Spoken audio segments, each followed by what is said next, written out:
ನಮಸ್ಕಾರ ವೀಕ್ಷಕರೇ, ದೇಗುಲ ದಾರಿ ಚಾನೆಲ್ಗೆ ನಿಮ್ಮೆಲ್ಲರಿಗೂ ಆತ್ಮೀಯವಾದ ಸ್ವಾಗತ. ವೀಕ್ಷಕರೇ, ಆಷಾಢ ಮಾಸ ಅಂದ್ರೇನೆ ತಾಯಿ ಜಗನ್ಮಾತೆಯ ಆರಾಧನೆಗೆ ಅತ್ಯಂತ ಶ್ರೇಷ್ಠವಾದ ಸಮಯ. ಈಗಾಗಲೇ ನೀವೆಲ್ಲರೂ ಆಷಾಢದ ಶುಕ್ರವಾರಗಳಲ್ಲಿ ಪೂಜೆಯನ್ನ ನೆರವೇರಿಸ್ತಾ ಇದ್ದೀರಾ. ಆದ್ರೆ ಕೆಲವರಿಗೆ ಕಾರಣಾಂತರಗಳಿಂದ ಪೂಜೆಯನ್ನ ಸಲ್ಲಿಸೋದಿಕ್ಕೆ ಸಾಧ್ಯ ಆಗಿರೋದಿಲ್ಲ. ಹಂಗಾಗಿ ಈ ಬರುವ ಕೊನೆಯ ಆಷಾಢ ಶುಕ್ರವಾರ ಅಂತೂ ಯಾರು ಕೂಡ ಮಿಸ್ ಮಾಡ್ಕೊಳ್ಬೇಡಿ. ಹೌದು ವೀಕ್ಷಕರೇ, ಆಷಾಢ ಮಾಸ ಮುಗಿಯುವ ಮುನ್ನ ಸಿಗುವ ಈ ಕೊನೆಯ ಅವಕಾಶವನ್ನ ಯಾರು ಕೂಡ ಕೈ ಚೆಲ್ಲಬೇಡಿ. ನೀವು ಇವರಿಗೆ ಆಷಾಢ ಶುಕ್ರವಾರದ ವ್ರತ ಪೂಜೆ ಮಾಡಿದ್ರೂ ಸರಿ, ಮಾಡದೇ ಇದ್ರೂ ಸರಿ, ಈ ಕೊನೆಯ ಶುಕ್ರವಾರದಂದು ಪ್ರತಿಯೊಬ್ರು ತಪ್ಪದೆ ನಿಮ್ಮ ಹತ್ತಿರದ ಯಾವುದಾದ್ರೂ ಒಂದು ದೇವಿ ದೇವಸ್ಥಾನಕ್ಕೆ ಭೇಟಿಯನ್ನ ನೀಡಿ. ಅದು ಮೈಸೂರು ಚಾಮುಂಡೇಶ್ವರಿ ತಾಯಿ ಆದ್ರೂ ಸರಿ, ದುರ್ಗಾ ಪರಮೇಶ್ವರಿ ಆದ್ರೂ ಸರಿ, ಮಾರಿಯಮ್ಮ, ಕಾಳಿಕಾಂಬೆ ಅಥವಾ ನಿಮ್ಮ ಗ್ರಾಮ ದೇವತೆಯೇ ಆಗಿರ್ಲಿ, ಶುದ್ಧ ಭಕ್ತಿಯಿಂದ ದೇವಿಯ ದರ್ಶನ ಪಡೆಯಿರಿ. ದೇವಿಗೆ ಸಾಧ್ಯವಾದರೆ ನಿಂಬೆಹಣ್ಣಿನ ದೀಪವನ್ನ ಹಚ್ಚಿ ಅಥವಾ ತುಪ್ಪದ ದೀಪವನ್ನ ಹಚ್ಚಿ, ಬೆಲ್ಲದ ದೀಪವನ್ನ ಹಚ್ಚಿ ಶ್ರದ್ಧೆಯಿಂದ ಆ ತಾಯಿಯನ್ನ ಪ್ರಾರ್ಥನೆ ಮಾಡ್ಕೊಳ್ಳಿ.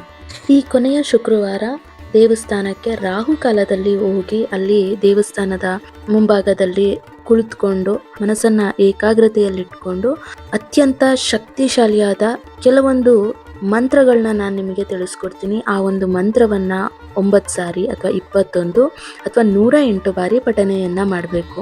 ಇದಂತೂ ಯಾವುದೇ ಕಾರಣಕ್ಕೂ ಮಿಸ್ ಮಾಡ್ಕೊಳ್ಬೇಡಿ. ಏನು ಮಾಡದೆ ಹೋದ್ರೂ ಪರವಾಗಿಲ್ಲ, ಭಕ್ತಿಯಿಂದ ಶ್ರದ್ಧೆಯಿಂದ ದೇವಸ್ಥಾನದಲ್ಲಿ ಕುಳಿತುಕೊಂಡು ಈ ಒಂದು ಮಂತ್ರ ಪಠನೆಯನ್ನ ಮಾಡಿ. ಮೊದಲಿಗೆ ನಿಮ್ಗೆಲ್ರಿಗೂ ಗೊತ್ತಿರೋ ಹಾಗೆ ಸರಳವಾಗಿರುವಂಥ ಒಂದು ಮಂತ್ರ, ಓಂ ದುಂ ದುರ್ಗಾಯೇ ನಮಃ, ಓಂ ದುಂ ದುರ್ಗಾಯೇ ನಮಃ, ಓಂ ದುಂ ದುರ್ಗಾಯೇ ನಮಃ. ತುಂಬಾನೇ ಈಸಿಯಾಗಿರುವಂಥ ಮಂತ್ರ. ಹಾಗೆಯೇ ಇನ್ನೊಂದು ಮಂತ್ರವನ್ನು ನಾನು ನಿಮಗೆ ಹೇಳ್ಕೊಡ್ತೀನಿ. ಓಂ ಗಿರಿಜಾಯೇ ವಿದ್ಮಹೇ ಶಿವಪ್ರಿಯಾಯೈ ಧೀಮಹಿ ತನ್ನೋ ದುರ್ಗಾ ಪ್ರಚೋದಯಾತ್. ಓಂ ಗಿರಿಜಾಯೇ ವಿದ್ಮಹೇ ಶಿವಪ್ರಿಯಾಯೇ ಧೀಮಹಿ ತನ್ನೋ ದುರ್ಗಾ ಪ್ರಚೋದಯಾತ್. ಓಂ ಗಿರಿಜಾಯೇ ವಿದ್ಮಹೇ ಶಿವಪ್ರಿಯಾಯೇ ಧೀಮಹಿ ತನ್ನೋ ದುರ್ಗಾ ಪ್ರಚೋದಯಾತ್. ಈ 2 ಮಂತ್ರವನ್ನು 9 ಸಾರಿ, 21 ಸಾರಿ ಅಥವಾ 108 ಬಾರಿ ಪಠನೆಯನ್ನ ಮಾಡಬೇಕು. ಹಾಗೆಯೇ ಮುಖ್ಯವಾಗಿರೋ ಒಂದು ಶ್ಲೋಕವನ್ನು ನಾನು ನಿಮಗೆ ತಿಳಿಸ್ಕೊಡ್ತಾ ಇದ್ದೀನಿ. ಇದಂತೂ ಅತ್ಯಂತ ಶಕ್ತಿಶಾಲಿಯಾಗಿರುವಂಥ ಶ್ಲೋಕ. ಪ್ರತಿನಿತ್ಯ ಪಠನೆ ಮಾಡೋದು ತುಂಬಾ ಮುಖ್ಯ, ಏಕೆಂದರೆ ಅಷ್ಟು ಪವರ್ಫುಲ್ ಆಗಿರೋವಂಥ ಶ್ಲೋಕ ಇದು. ಹಾಗಾಗಿ ಆ ಶ್ಲೋಕ ಯಾವುದು ಅನ್ನೋದನ್ನ ತಿಳಿಸ್ಕೊಡ್ತೀನಿ. ಅದಕ್ಕಿಂತ ಮುಂಚೆ ಯಾರೆಲ್ಲ ಚಾನಲ್ನ ಸಬ್ಸ್ಕ್ರೈಬ್ ಮಾಡ್ಕೊಂಡಿಲ್ಲ, ದಯವಿಟ್ಟು ಚಾನಲ್ನ ಸಬ್ಸ್ಕ್ರೈಬ್ ಮಾಡ್ಕೊಳ್ಳಿ. ಹಾಗೆ ಪಕ್ಕದಲ್ಲಿರೋ ಬೆಲ್ ಐಕಾನ್ನ ಕ್ಲಿಕ್ ಮಾಡಿ. ನಾವು ಯಾವುದೇ ಒಂದು ಹೊಸ ವಿಡಿಯೋ ಅಪ್ಲೋಡ್ ಮಾಡಿದ್ರು ಫಸ್ಟ್ ನೋಟಿಫಿಕೇಶನ್ ನಿಮಗೆ ಬಂದು ತಲುಪುತ್ತೆ. ಹಾಗೆ ವಿಡಿಯೋ ಇಷ್ಟ ಆದಲ್ಲಿ ವಿಡಿಯೋವನ್ನು ಲೈಕ್ ಮಾಡಿ.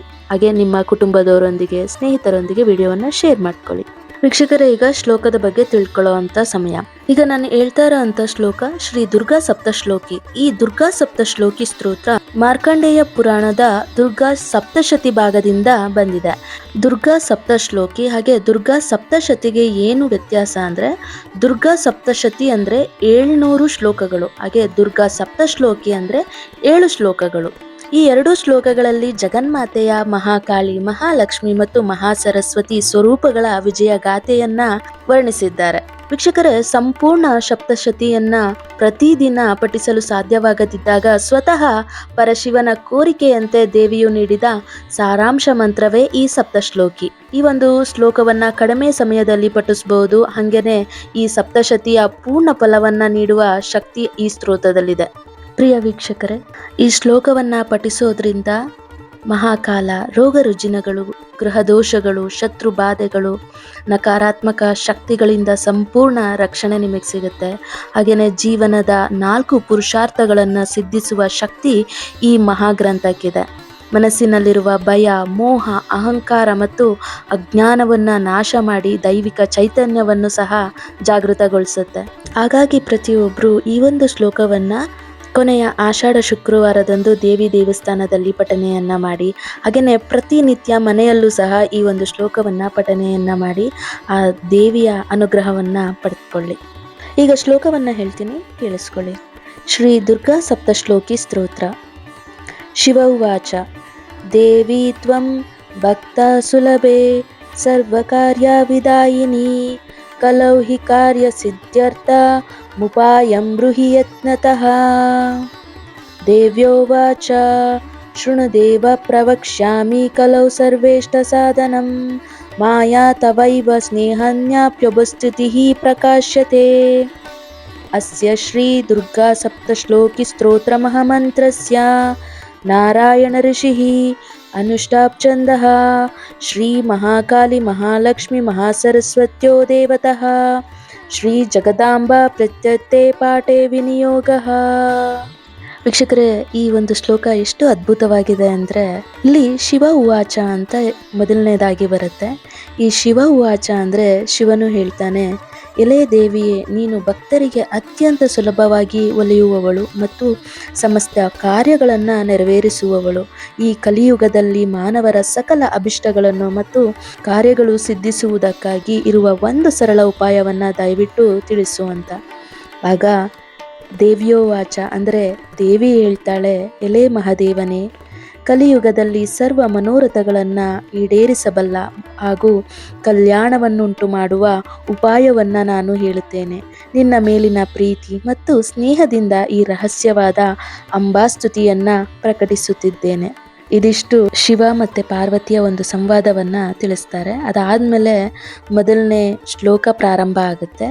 ಈಗ 7 ಶ್ಲೋಕಗಳನ್ನ ನಾನು ನಿಮಗೆ ತಿಳಿಸ್ತೀನಿ. ಜ್ಞಾನಿ ನಾಮಪಿ ಚೇಂತಾಸಿ ದೇವಿ ಭಗವತಿ ಸಾ ಬಾಲದಾಕೃಷ್ಯ ಮೋಹಾಯ ಮಹಾಮಾಯ ಪ್ರಯಚ್ಛತಿ ದುರ್ಗೆ ಸ್ಮೃತಾ ಹರಸಿ ಭೀತಿಮಶೇಷ ಜಂತೋ ಸ್ವಸ್ಥೈ ಸ್ಮೃತಾ ಮತೀವ ಶುಭಾಂ ದಾದಸಿ ದಾರಿದ್ರ್ಯ ದುಃಖ ಭಯಹಾರಿಣೀಕ ತ್ವದಾನ್ಯ ಸರ್ವೋಪಕಾರಕರಣಾಯ ಸದಾದ್ರಚಿತ್ತ ಸರ್ವಮಂಗಳ ಮಾಂಗಲ್ಯೆ ಶಿವೆ ಸರ್ವಾರ್ಥಸಾಧಿಕೆ ಶರಣ್ಯೆ ತ್ರಯಂಬಕೆ ಗೌರಿ ನಾರಾಯಣಿ ನಮೋಸ್ತುತೆ ಶರಣಾಗತ ದೀನರ್ಥ ಪರಿತ್ರಾಣ ಪರಾಯಣೆ ಸರ್ವಶಾರ್ತಿ ಹರೇ ದೇವಿ ನಾರಾಯಣಿ ನಮೋಸ್ತುತೆ ಸರ್ವಸ್ವರೂಪೆ ಸರ್ವೇಶೆ ಸರ್ವಶಕ್ತಿ ಸಮನ್ವಿತೆ ಭಯಭ್ಯಸ್ತ್ರಿತಹೀನೋ ದೇವಿ ದುರ್ಗೆ ದೇವಿ ನಮೋಸ್ತುತೆ ರೋಗನಾಶೇಷನಾಪಹಂಸಿ ತುಷ್ಟರುಷ್ಟತು ಕಾಮಾನ್ ಸಕಲನಾಭೀಷ್ಟಾನ್ ತ್ವಮಾಶ್ರಿತಾನಾಂ ನ ವಿಪನ್ನಾರಾಯಣಂ ತ್ವಮಾಶ್ರಿತಾಶ್ರಯಂತಂ ಪ್ರಾಯಂತಿ ಸರ್ವಬಾಧಾ ಪ್ರಶಾಮಾನಂ ತ್ರೈಲೋಕ್ಯಸ್ಯಾಖಿಲೇಶ್ವರಿ ಏವಮೇವ ತ್ವಯಾ ಕಾರ್ಯಂ ಅಸ್ಮದ್ವೈರಿನಾಶನಂ. ಇತಿ ಶ್ರೀ ದುರ್ಗಾ ಸಪ್ತಶ್ಲೋಕಿ ಸಂಪೂರ್ಣಂ. ವೀಕ್ಷಕರೇ, ಈ ಸರಳ ಮತ್ತು ಶಕ್ತಿಯುಳ್ಳ ಮಂತ್ರವನ್ನು ಕೊನೆಯ ಆಷಾಢ ಶುಕ್ರವಾರದಂದು ಜಪಿಸೋದ್ರಿಂದ ಮನೆಯಲ್ಲಿರುವ ನಕಾರಾತ್ಮಕ ಶಕ್ತಿಗಳು ದೂರವಾಗಿ ಕುಟುಂಬದಲ್ಲಿ ಸುಖ, ಶಾಂತಿ, ನೆಮ್ಮದಿ ಮತ್ತು ಧನಧಾನ್ಯ ವೃದ್ಧಿಯಾಗುತ್ತೆ. ಹಾಗಾಗಿ ವೀಕ್ಷಕರೇ, ಈ ಕೊನೆಯ ಆಷಾಢ ಶುಕ್ರವಾರದ ಶುಭ ಸಂದರ್ಭವನ್ನು ತಪ್ಪದೆ ಬಳಸ್ಕೊಳ್ಳಿ. ತಾಯಿ ಜಗನ್ಮಾತೆಯ ಅನುಗ್ರಹ ಪ್ರತಿಯೊಬ್ಬರ ಮೇಲೂ ಇರಲಿ. ಈ ಮಾಹಿತಿ ನಿಮಗೆ ಇಷ್ಟವಾದಲ್ಲಿ ದಯವಿಟ್ಟು ಈ ಒಂದು ವಿಡಿಯೋವನ್ನು ಲೈಕ್ ಮಾಡಿ, ಹಾಗೆ ನಿಮ್ಮ ಸ್ನೇಹಿತರೊಂದಿಗೆ, ಕುಟುಂಬದವರೊಂದಿಗೆ ಈ ಒಂದು ವಿಡಿಯೋವನ್ನು ಶೇರ್ ಮಾಡ್ಕೊಳ್ಳಿ. ಹಾಗೆಯೇ ಇಂತಹ ಮತ್ತಷ್ಟು ಧಾರ್ಮಿಕ ಹಾಗೂ ಆಧ್ಯಾತ್ಮಿಕ ಮಾಹಿತಿಗಾಗಿ ನಮ್ಮ ದೇಗುಲ ದಾರಿ ಚಾನಲನ್ನು ಈ ಕೂಡಲೇ ಸಬ್ಸ್ಕ್ರೈಬ್ ಮಾಡಿಕೊಳ್ಳಿ.